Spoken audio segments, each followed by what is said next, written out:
பனிக்காலமா இருக்குது. அதனால தொழுகும் போது தொழுகையை தவிர வேற எந்த செயலையுமே செய்யக்கூடாது.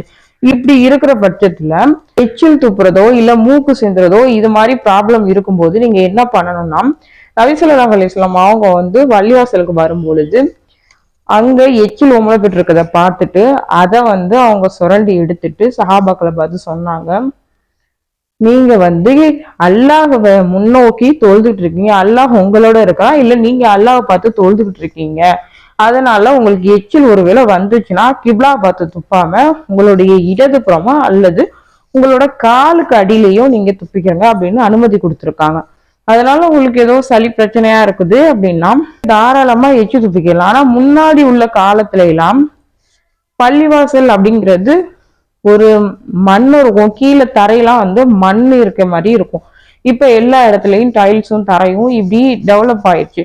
அதனால என்னன்னா அவங்க அந்த ஹதீஸ்ல இன்னொன்னு அறிவிச்சிருக்காங்க, அவங்களோட மேல் அங்கி எடுத்து அது ஓரத்துல எச்சில துப்பி அதை கசக்கி இது மாதிரி நீங்க செஞ்சுக்கலாம் அப்படின்னு அனுமதி கொடுத்துருக்காங்க.